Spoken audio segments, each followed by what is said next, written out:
আপনার কি কোনো আইডিয়া আছে মুসলিমদেরকে কি করতে চায় আসলে ভারত? এই যে এখন ধরেন গরু জবাই করতে দিচ্ছে না, ঈদ পালন করতে দিচ্ছে না, হ্যারাসমেন্ট করছে। আবার আপনি যেটা বললেন যে নেহেরু ডক্ট্রিনের আন্ডারে সেই আফগানিস্তান থেকে আরাকান পর্যন্ত বৃহত্তর অখণ্ড ভারতের একটা কনসেপ্ট বা আইডিওলজিক্যাল তাদের একটা চিন্তা ভাবনা আছে। তো ধরেন সেটা প্রতিষ্ঠিত হলে ওরা কি চায়? যে মুসলিমরা সব চলে যাক এটা চায়, নাকি মুসলিমরা থাকুক ভারতে, second class third class citizen হিসেবে থাকুক, এটা চায় ভারত? কি চায় আসলে? যদি আমরা ওদের যারা হচ্ছে দার্শনিক জনক তাদের হিসাব দেখি, আপনি যদি বঙ্কিমচন্দ্র আনন্দমঠ, দেবী চৌধুরানী, রাজসিংহ, মৃণালিনী এই উপন্যাসগুলো পড়েন, এগুলোকে বলা হয় হিন্দুত্ববাদের যে দার্শনিক ভিত্তি। হুম হুম আনন্দমঠে যেমন ভারতকে একটা হিন্দু দেবী হিসেবে উপস্থাপন করা হয়েছে। হুম তারপরে আপনার দেবী চৌধুরানীতে হিন্দু রাষ্ট্রের যে রাষ্ট্রনীতি এবং বীরত্বের কাহিনী বলা হয়েছে, এটা বিভিন্ন। রাজসিংহতে আপনার মুসলিম শাসকদের বিরুদ্ধে হিন্দুদের বিদ্রোহ, হুম হুম ওই যে আপনার যুজু, ওদেরকে তারায় আমরা একটা রাষ্ট্র কায়েম করবো এবং সেখানে শুধু থাকবে হিন্দুরা।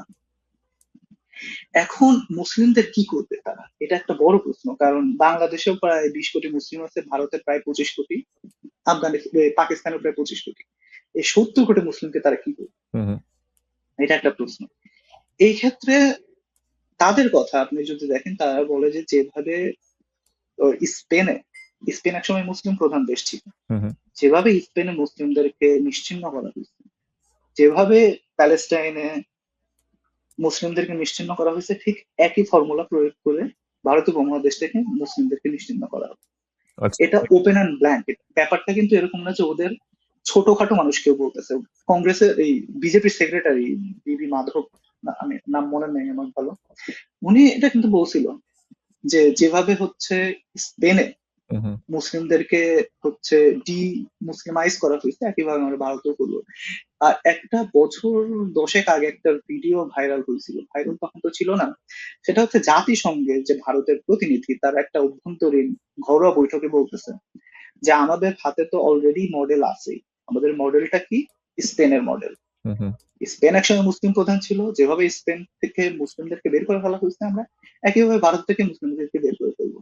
হুম হুম হুম এটা হচ্ছে একটা একটা একটা অ্যাঙ্গেল। আর 2 নম্বর অ্যাঙ্গেল তারা সম্ভবত যেটা আসামে করতেছে, আসাম কিছুটা কিছুটা দরিদ্র এলাকা দেখে আসামের ব্যাপারে আমরা জানি না, সেটা হচ্ছে তারা হয়তো বা সেই মডেলটাও নিতে পারে। আসামের যারা মুসলিম, ওখানে প্রায় কয়েক লক্ষ মুসলমানদেরকে মানে আক্ষরিকভাবে দাস বানানো হয়েছে।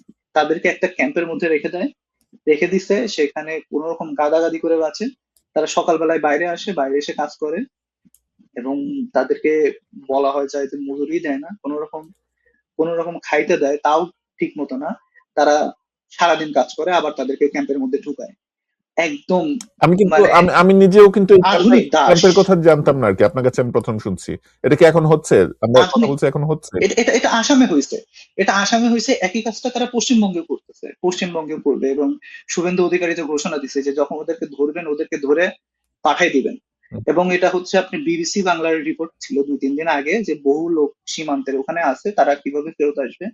দাবি করা হচ্ছে তারা নাকি বাংলাদেশি, পরবর্তীতে ভারতীয় কর্তৃপক্ষ ওদেরকে নিয়ে একটা ক্যাম্পে রাখছে। এবং এই ক্যাম্পটা আসলে দাস ক্যাম্প। এগুলো এদেরকে চিপ লেবার হিসেবে ইউজ করবে। হুম হুম হুম। এখন এই দুইটা পার্সপেক্টিভ আছে তাদের।